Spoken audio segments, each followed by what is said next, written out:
Hello दोस्तों, आप सभी का कटारिया क्लासेस में स्वागत और अभिनंदन है। और अब आप सभी लोगों के बीच में जो क्वेश्चन आंसर की सीरीज चल रही थी उसको पूरा करने का पूरा प्रयास किया जाएगा आज। और ये आपके भारत के भौतिक विभाजन की बात हो रही थी। हमने भारत को कैसे कैसे बांटा, है ना, कैसे हमने उत्तर से दक्षिण भारत को बांटा था और कैसे हमने पश्चिम से पूरब को भारत को बांटा गया है। तो इस श्रृंखला पर यही बात हो रही थी और इसके कुछ क्वेश्चन आंसर बचे, उनको आज हम लोग कंप्लीट करते हैं। और उसके बाद का जो सेशन आएगा वो शायद आपके लिए मोस्ट इंपॉर्टेंट होने वाला है। वो चाहे आपको फिर यूपीपीसीएस देना हो, चाहे आरओ देना हो, चाहे अदर कोई भी एग्जाम देने हो, यहां से भी प्रश्न आप सभी लोगों के बीच में बनकर आएंगे ही आएंगे। बट आप सभी लोगों को लगता है यहां से प्रश्न बनते नहीं। ये सारे के सारे क्वेश्चन ही प्रीवियस ईयर क्वेश्चन, या इन्हीं लिए इनको पीवाईक्यू सीरीज कहा जाता है। अब आज हम लोग शुरू करने वाले हैं कि भौतिक विभाजन, जो भौतिक विभाजन हुआ है भारत का, उसी के कुछ क्वेश्चन आंसर बचे थे। तो आइए देखते हैं। जैसे इसमें है कि निम्नलिखित राज्यों में से कौन सा पटकई पहाड़ियों से संलग्न नहीं है। मतलब इनमें से एक ऑप्शन ऐसा होगा जो पटकई पहाड़ियों से संलग्न नहीं होगा या उसके आसपास का क्षेत्र नहीं होगा। ये पहाड़ियां क्या होती हैं? देखिए, पर्वत और पठार, पहाड़ियां अंतर होता है ना। पर्वत आपके ऊंचे ऊंचे पर्वत, इनको क्या कहते हैं आप? माउंटेन कहते हैं, ठीक है ना। और पहाड़ियां आपकी छोटी छोटी पहाड़ियां होती हैं जिनमें आप आसानी से चढ़ सकते हैं, जा सकते हैं। ये एक सिंपल सा अंतर होता है, ठीक है ना। पहाड़ियां जो होती ना, क्या हमारे गांव की पहाड़ी में, है ना, गांव की पहाड़ी में। और पर्वत मतलब जैसे आपका माउंट एवरेस्ट, कंचनजंगा पर्वत ना, इस तरह के धौलाधर पर्वत, ठीक है ना, नंगा पर्वत, नामचा बरुआ पर्वत, ये बहुत ऊंचे ऊंचे हैं। जैसे विश्व का सबसे ऊंचा पर्वत आपका क्या है? माउंट एवरेस्ट है। क्या है? माउंट एवरेस्ट है ना। अब माउंट एवरेस्ट पर भारत की सबसे पहले माउंट एवरेस्ट को फतेह करने वाली भारत की सबसे पहली महिला कौन थी? पहली महिला, कमेंट बॉक्स में आप सभी लोग जरूर बताएंगे पहली महिला कौन थी। और माउंट एवरेस्ट को 2 बार फतेह करने वाली, 2 बार, 2 टाइम्स फतेह करने वाली महिला कौन है? वो भी भारत के हैं।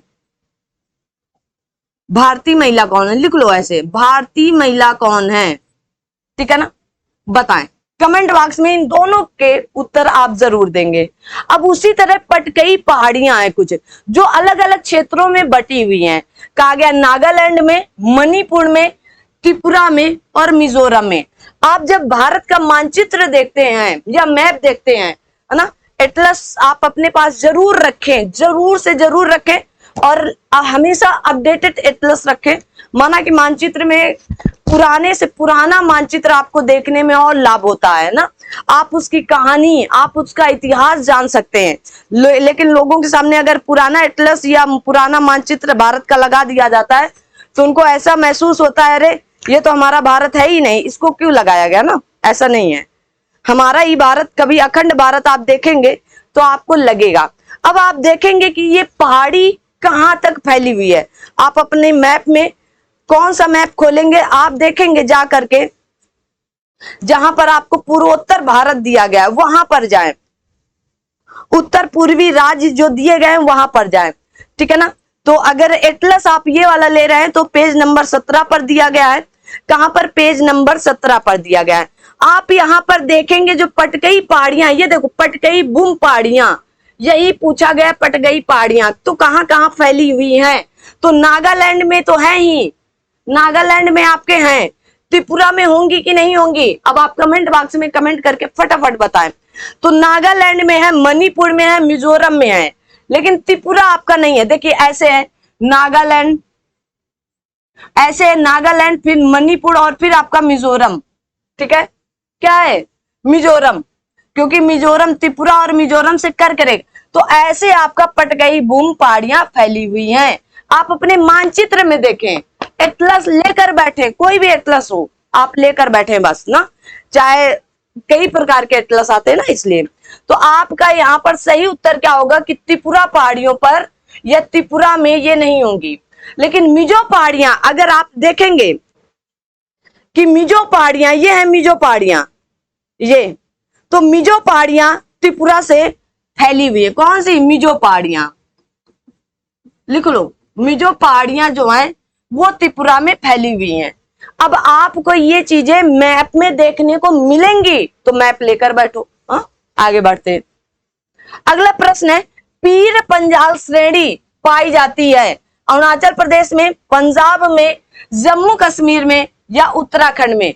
अब आप कहेंगे जम्मू कश्मीर, तुरंत सबसे अच्छी बात होती है कि एटलस में हर एक चीज अलग अलग दिया है, तो आप जम्मू कश्मीर वाले राज्य पर जाएंगे तो जम्मू कश्मीर आपको दिखने वाला है। ये देखो जम्मू कश्मीर। तो पीर पंजाल श्रेणी पूछ रहा, तो आ जाए इधर देख लो।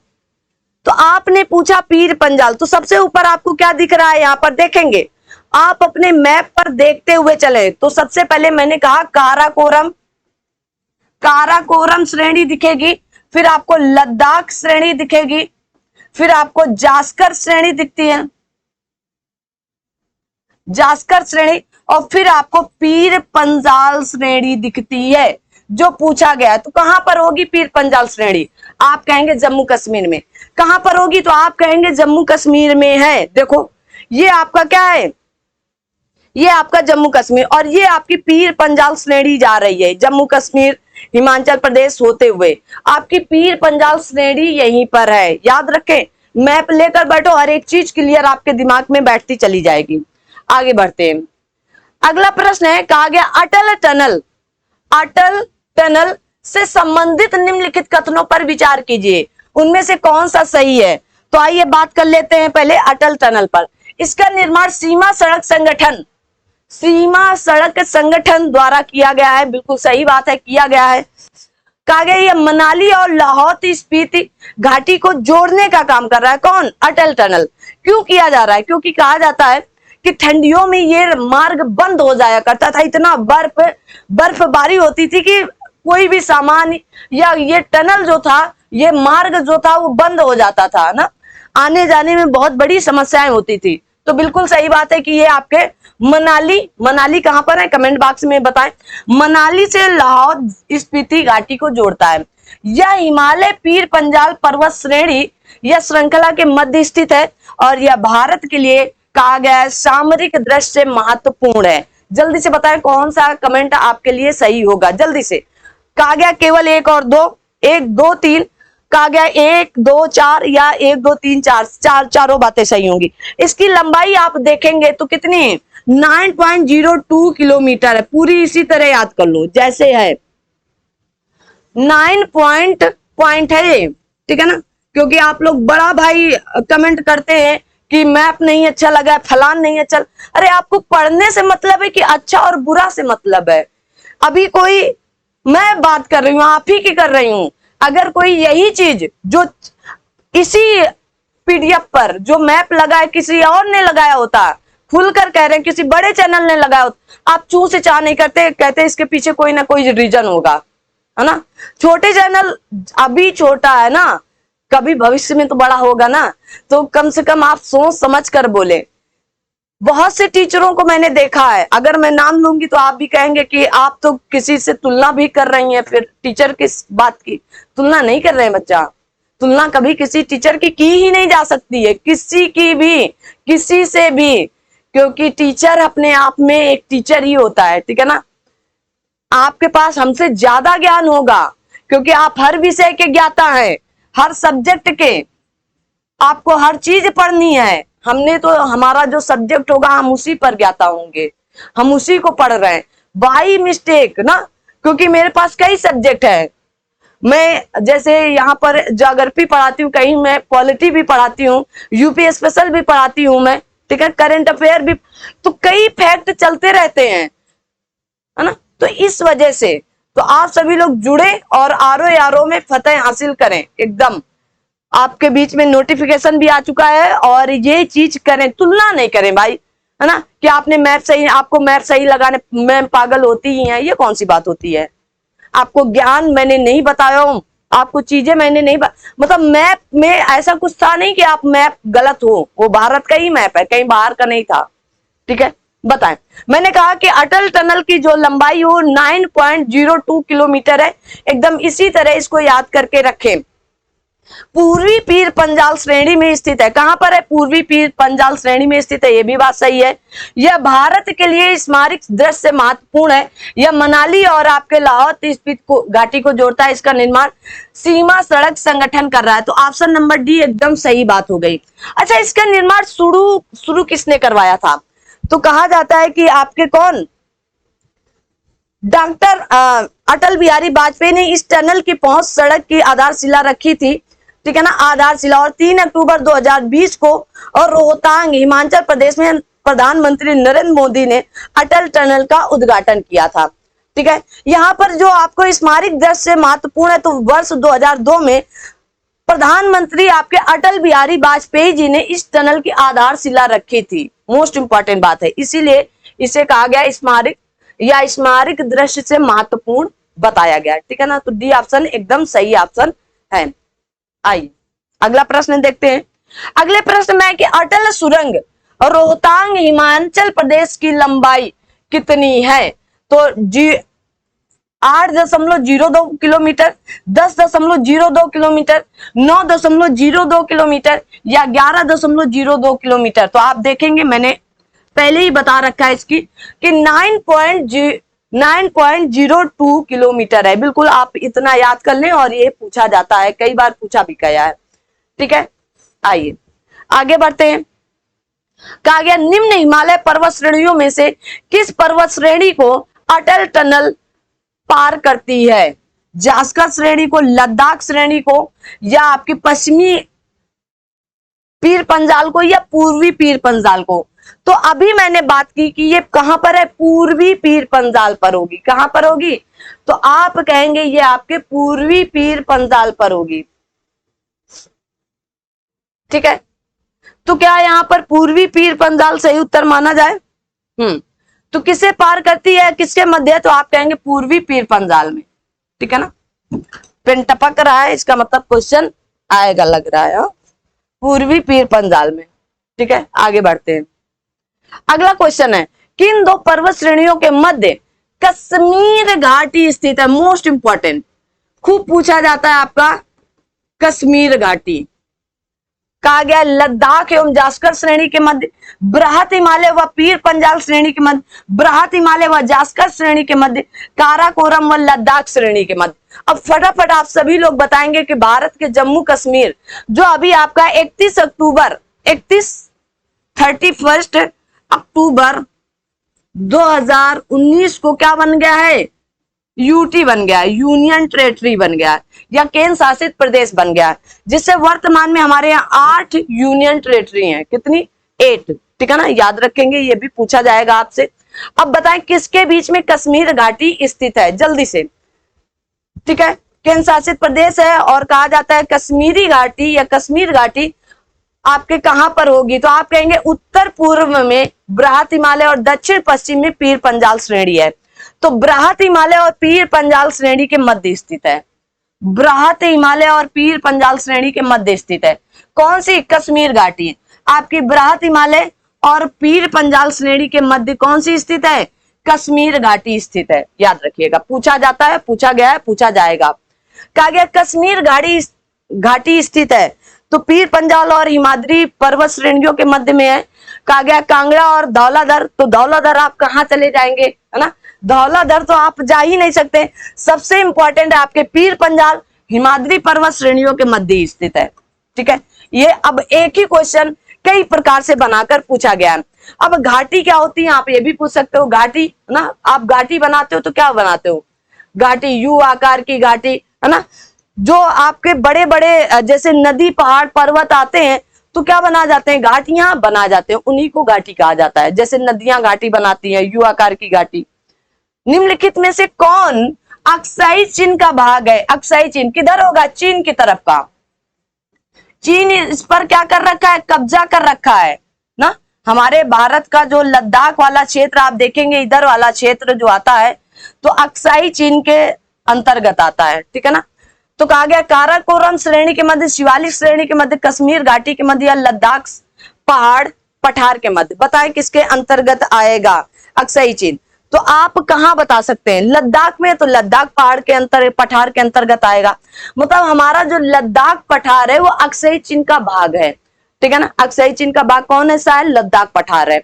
1962 में, कब? तो कहा जाता है 1962 के युद्ध में चीन ने कब्जा कर लिया था, ठीक है। इस वाले क्षेत्र पर क्या हुआ था? 1962 में। 1962 में क्या हुआ था? युद्ध के दौरान 1962 में यहां चीन ने कब्जा कर रखा था, ठीक है। आइए अगला प्रश्न। अगला प्रश्न है ग्रेट हिमालयन की ऊंचाई क्या है? तो आपके माउंट एवरेस्ट की ऊंचाई पूछ रहा है। माउंट एवरेस्ट, एवरेस्ट की ऊंचाई क्या है? तो आपको पता होना चाहिए। पहली बात तो ये कहां है? नेपाल में है। कितनी ऊंचाई इसकी? 8,848.86 मीटर, ठीक है। क्या है? 8,848.86 मीटर है, इतना एग्जैक्ट है। लेकिन यहाँ पर 8,850 मीटर दिया गया है, तो आप इसको भी याद कर सकते हो, क्योंकि बाकी नहीं है। 8,815 नहीं है, 8,890 नहीं है, 8,860 नहीं है, लेकिन एग्जैक्ट पूछा जाएगा। इसकी लगातार लंबाई बढ़ रही है। नेपाल और चीन ने कहा है कि लगातार लंबाई बढ़ रही है, ठीक है ना। ठीक है, तो याद रखेंगे आप सभी लोग इसको। माउंट एवरेस्ट की ऊंचाई 8,848.86 किलोमीटर है, ठीक है ना। जैसे कहा जाता है ये दुनिया का सबसे ऊंचा पर्वत चोटी है ना। आप सभी लोगों को पता है। नेपाल, ठीक है, याद रखेंगे। आगे बढ़ते हैं। नेपाल में है। अच्छा, नेपाल में इसे किस नाम से जाना जाता है? ये आपके सामने प्रश्न चिन्ह। होमवर्क हम खूब देते हैं, जम कर देते हैं। इसी तरह प्रश्नों पर आप प्रश्नों के उत्तर कमेंट बॉक्स में जब देते हैं तो इससे लगता है आप डेडिकेशन होकर पढ़ रहे हैं ना। चलिएगा, कहा गया हिमाचल पर्यायवाची है। हिमाचल पर्यायवाची, जो हिमाचल पर्यायवाची वो किसकी हो सकती है? महान हिमालय का, मध्य हिमालय का, शिवालिक का, ट्रांस हिमालय का? बताएं, जल्दी से बताएं। आप सभी लोगों को हर क्वेश्चन में 10 सेकंड का समय देने का प्रयास किया जाता है। उन 10 सेकंड में आप सभी लोग इस प्रश्न का उत्तर बताएं कि हिमाचल किसकी पर्यायवाची है। पर्यायवाची का मतलब क्या होता है? पर्यायवाची का मतलब होता है उसी के समान, उसी के समान, है ना। आप जैसे आपसे कहा जाए, कोई भी एक शब्द ले लो, जैसे कहा गया पृथ्वी। अब पृथ्वी की पर्यायवाची क्या होगी, है ना। तो उसी तरह पूछा गया है कि हिमाचल का पर्यायवाची क्या होता? तो मध्य हिमालय का। किसको? मध्य हिमालय को हिमाचल। इसी को आप लोग हिमाचल प्रदेश भी कहते हैं ना। इसी को क्या कहते हैं? हिमाचल प्रदेश, ठीक है ना। जैसे आप पृथ्वी का पर्यायवाची, आग का पर्यायवाची, जैसे अग्नि, आग ना, अनल, ठीक है। तो अनिल, ये सब क्या होंगे? आग, हवा के पर्यायवाची होते हैं, ठीक है ना। तो आग हो गई, पृथ्वी हो गई। जैसे इला, इला क्या है? इला पृथ्वी का पर्यायवाची है कि नहीं है? धरती, धरती क्या है? पृथ्वी की पर्यायवाची है। तो इस तरह के शब्दों को पर्यायवाची शब्द कहा जाता है। आरो में पर्यायवाची 10 आते हैं सेकंड पेपर में। हिंदी के सेकंड पेपर में जो 60 नंबर का होता है, 60 नंबर का 60 मिनट में, 60 मिनट में, और 60 क्वेश्चन भी आते हैं। 6 टॉपिक आते हैं, ओनली 6 टॉपिक्स, और इन 6 टॉपिक्स पे 60 नंबर का आता है। 60 मिनट और 60 क्वेश्चन और 60 नंबर का। अगर इसमें आप 55 प्लस कर ले गए, 55 या 50 के अबव कर ले गए, 50 प्लस कर ले गए, मतलब सिलेक्शन पक्का है, अगर आप वास्तव में आरो देना चाहते हैं तो। अगला है कि निम्नलिखित कथनों पर विचार कीजिए। भारत में हिमालय केवल 5 राज्यों में फैला हुआ है। जो हिमालय की बात कही जा रही है, हिमालय केवल 5 राज्यों में फैला हुआ है। अच्छा, कहा गया पश्चिमी घाट, पश्चिमी घाट मतलब इस वाली घाट की बात है। पश्चिमी घाट केवल 5 राज्यों में फैला हुआ है। कहा गया पुलिकट झील केवल 2 राज्यों में फैली हुई है। बताएं, क्या आपका हिमालय केवल 5 राज्यों में फैला हुआ है क्या? बता दो। क्या आपका पश्चिमी घाट, जो पश्चिमी घाट है, तो क्या ये 5 है ना, 5 राज्यों में फैला हुआ है क्या? बताएं, आप सभी लोग बताएं। तो जैसे कहा जाता है कि आपका हिमालय जो है, हिमालय आपका जैसे हिमाचल प्रदेश, जम्मू कश्मीर, लद्दाख, उत्तराखंड, सिक्किम, अरुणाचल प्रदेश, मेघालय, नागालैंड, मणिपुर, मिजोरम तक जाता है। तो 5 से अधिक हो गए। अब कहा गया पश्चिमी घाट केवल 5 राज्यों में है। अब क्या पश्चिमी राज्य केवल आपके 5 राज्यों में होंगे क्या?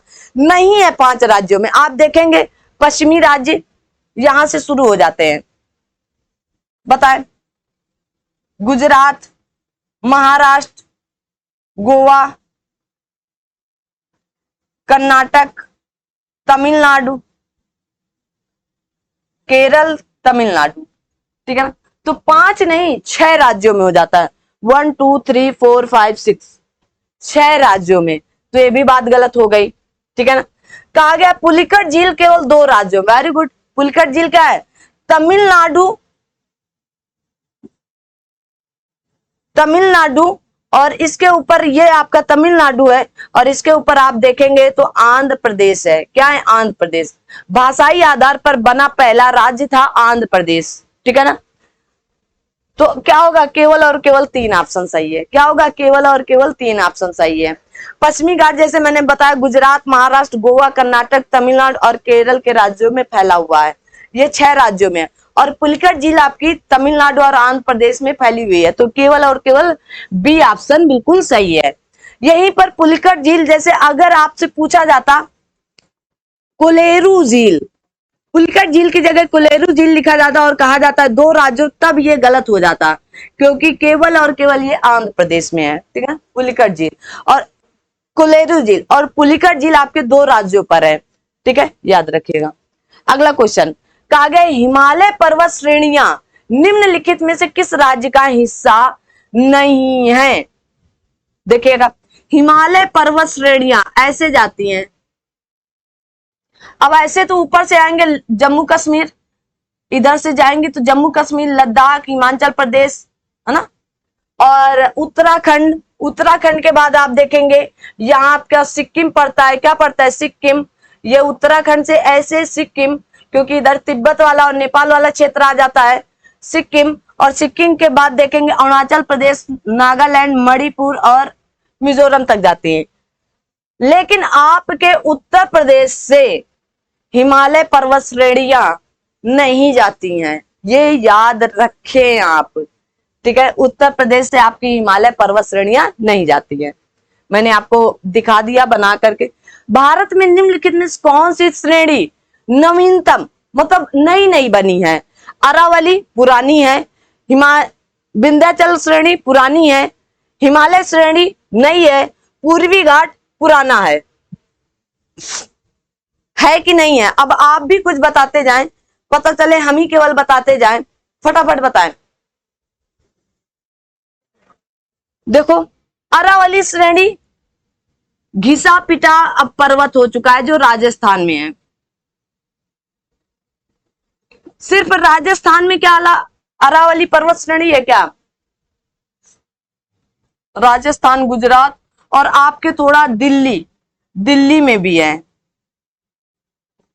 ठीक है? अरावली पर्वत श्रेणियां पाई जाती। अरावली पर्वत श्रेणी का सबसे ऊंचा शिखर गुरु शिखर माना जाता है। कौन सा? गुरु शिखर। लिख लो, गुरु शिखर माना जाता है। यहीं पर कहा जाता है जैनों का एक मंदिर है, जैन का। कौन? जैन का। जैनों का दिलवाड़ा मंदिर है, बहुत प्रसिद्ध मंदिर है। तो गुरु शिखर में ही जैनों का दिलवाड़ा जैन मंदिर ही नाम उसका है। दिलवाड़ा जैन मंदिर भी गुरु शिखर में ही है, जो अरावली की सबसे ऊंची चोटी मानी जाती है, गुरु शिखर। हिमाचल श्रेणी जो आपके गोंडवाना लैंड या गोंडवाना के अंतर्गत बनी थी। हिमालय श्रेणी क्या होगा? तो हिमालय श्रेणी आपकी सबसे नवीनतम है। पूर्वी घाट जो आप देखेंगे ये पूर्वी घाट वगैरह ये भी आपका पुराना माना जाता है, ठीक है ना। तो क्या ऑप्शन निकल करके आया आप सभी लोगों के, आज सभी के बीच में, कि हिमालय श्रेणी नवीन वलित पर्वत का उदाहरण है। और कहा गया बाकी अरावली पर्वत श्रेणी भारत में सर्वाधिक प्राचीन मानी जाती है। कौन सी? अरावली सबसे पुरानी मानी जाती है जो घिस पिट गई है। तो यहाँ पर सही ऑप्शन आपका सी है। आगे बढ़ते हैं। कहा गया निम्नलिखित में से कौन सी भारत की नवीनतम पर्वत श्रेणी है? तो हिमाद्री श्रेणी, अरावली श्रेणी, पश्चिमी श्रेणी, विंध्याचल। ना तो आपकी पश्चिमी श्रेणी ना तो आपकी पूर्वी घाट, ये आपकी नई नहीं है। और विंध्याचल श्रेणी ना अरावली श्रेणी, ये भी आपकी नई नहीं। तो बचा कौन सा? हिमाद्री श्रेणी आपकी नवीनतम श्रेणी के अंतर्गत बात आती है। अब देखो आपसे वही प्रश्न घुमा फिरा के इस तरह पूछ लिया। आगे बढ़ते हैं। कहा गया नीचे दो कथन दिए गए हैं, कथन ए कथन दो, आर ए और आर कहा गया है। तो चलिए आई पढ़ते हैं। भारत में सर्वाधिक सघनता वाला भूकंपी क्षेत्र हिमालय क्षेत्र में स्थित है, ऐसा कहा गया। कहा गया हिमालय में कई अनुदैर्घ्य उत्क्रम क्षेत्र अवस्थित है। कहा गया ए तथा आर दोनों सही हैं और आर ए का सही व्याख्या कर रहा है। और कहा गया है आपके बीच में कि ए तथा आर दोनों सही हैं बट आर ए की सही व्याख्या नहीं कर रहा है। कहा गया कथन सही है किंतु कारण गलत है, और कहा गया कथन गलत है किंतु कारण सही है। तो आप देखेंगे भारत में सर्वाधिक सघनता वाला भूकंपी क्षेत्र हिमालय क्षेत्र के अंतर्गत ही आता है, ठीक है ना। यहाँ पर आप देखेंगे कि यहाँ पर भूकंपी क्षेत्र चौथा आता है आपके। भूकंपी क्षेत्र जब भूकंप पढ़ाएंगे तो भूकंपी क्षेत्र के अंतर्गत क्षेत्र आते हैं फर्स्ट, सेकंड, थर्ड, फोर्थ। तो यहाँ पर फोर्थ वाला माना जाता है। तो पहली बात तो सही है कि सघनता वाला क्षेत्र भूकंपी क्षेत्र हिमालय क्षेत्र के अंतर्गत आता है।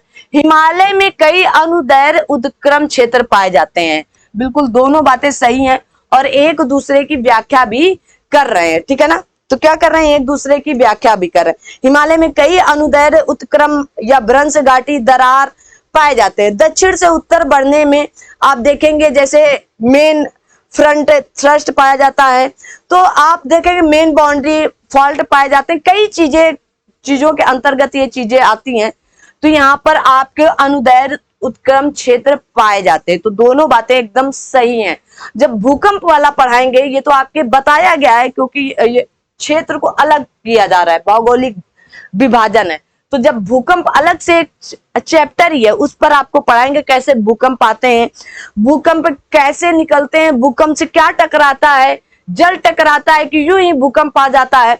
तो वहां पर एक एक चर्चा करेंगे। आगे बढ़ते हैं। कहा गया मणिपुर, जो मणिपुर पहाड़ियों से घिरा इम्फाल बेसिन एक सुंदर उदाहरण है। तो कहा गया सरोवरी मैदान का, लोएस मैदान का, हिमनदी मैदान का या जलोढ़ मैदान का। आप देखेंगे मणिपुर भाई बड़ा सुंदर सा एक राज्य है पूर्वोत्तर का। जो आपका मणिपुर है बहुत सुंदर है। कभी आप इसको केवल मणिपुर सर्च करके मैप देखेंगे, हरा भरा रहता है आपके मणिपुर, ठीक है ना। मणिपुर में ही लोकटक झील है। क्या है? लोकटक झील।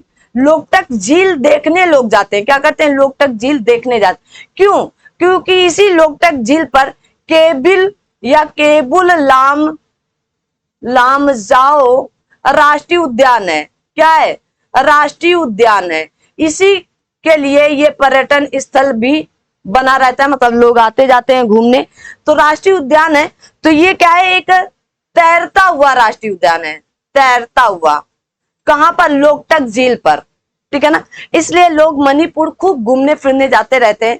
तो आप इसे देखेंगे कि वहां पर सरोवरी मैदान एक है। सरोवरी मैदान के लिए आपका कौन सा?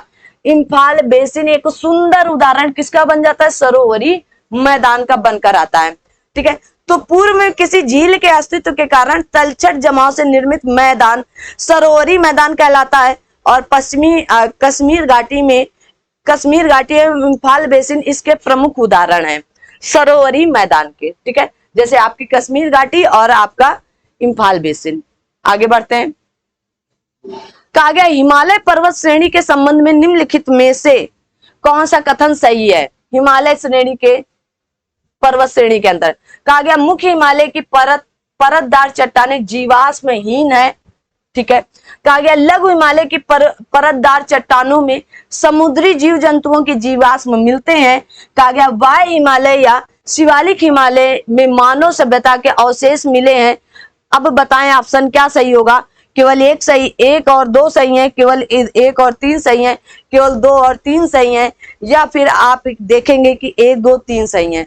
तो जल्दी से बताएं कौन सा सही होगा आप सभी लोग।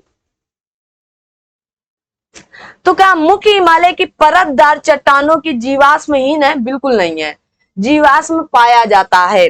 कहा गया लघु हिमालय की परतदार चट्टानों में समुद्री जीव जंतुओं के जीवाश्म मिलते हैं? बिल्कुल मिलते हैं।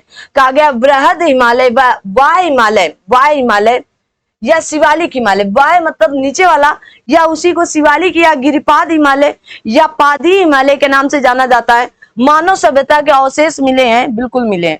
तो दो और तीन पूरी तरह से सही है, ठीक है ना, दो और तीन पूरी तरह से सही है। लघु हिमालय की परतदार चट्टानों में समुद्री जीवाश्म के जीवाश्म मिलते हैं, और वाय हिमालय शिवालिक हिमालय में स्थित बुर्ज एवं आपके जैसे गुफर कराल में मानव सभ्यता के अवशेष प्राप्त हुए। कहां पर? बुर्जोम। अब आप सभी लोग बुर्जोम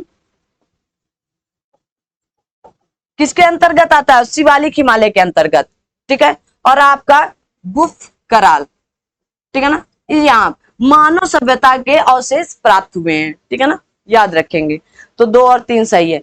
अगला देखा गया है कि हिमालय के किस भाग पर करेवा भू आकृत, खूब पूछा गया भाई, करेवा, ये करेवा क्या है? करेवा भू आकृत पाई जाती है उत्तर पूर्वी हिमालय में, पूर्वी हिमालय में, हिमाचल उत्तराखंड हिमालय में, या कश्मीर।